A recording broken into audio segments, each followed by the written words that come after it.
बिहारी लाल की,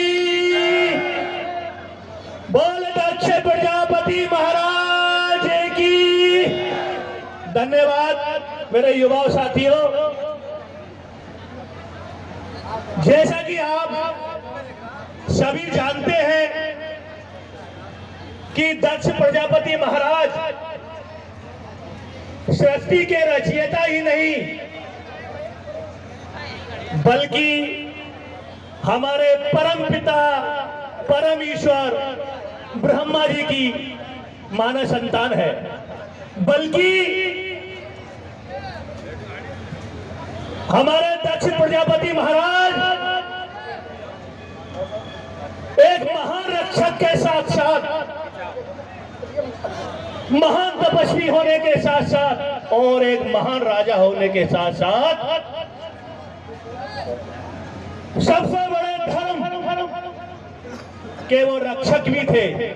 और मेरे प्रजापति साथियों, मेरे भाइयों, ये दक्ष प्रजापति की जयंती एक परंपरा ही नहीं, अब ये प्रजापति समाज के लिए एक गरिमा, एक गौरव और एक जागरूकता का भी पर्व है।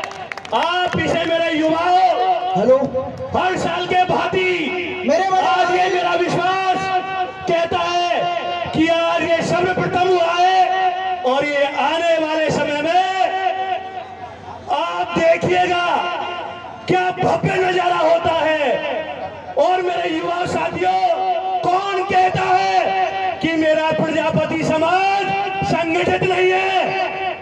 अरे मेरे भाइयों, ये साक्षात प्रमाण है कि मेरे प्रजापति भाई मानसिक रूप से भी संगठित है, शारीरिक रूप से भी संगठित है और आर्थिक रूप से भी संगठित है और यहाँ भी देखो राजनीति रूप से भी संगठित है।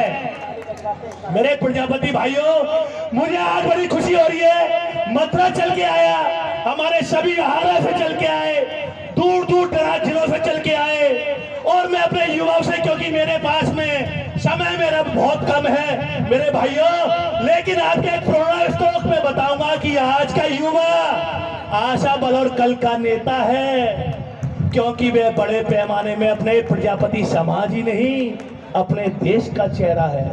प्रजापति समाज में सार्थक परिवर्तन लाने के लिए मेरे युवाओं अपनी ताकत और अपने दिमाग और अपने कौशल को आज लागू नहीं करना पड़ेगा तो कब करोगे?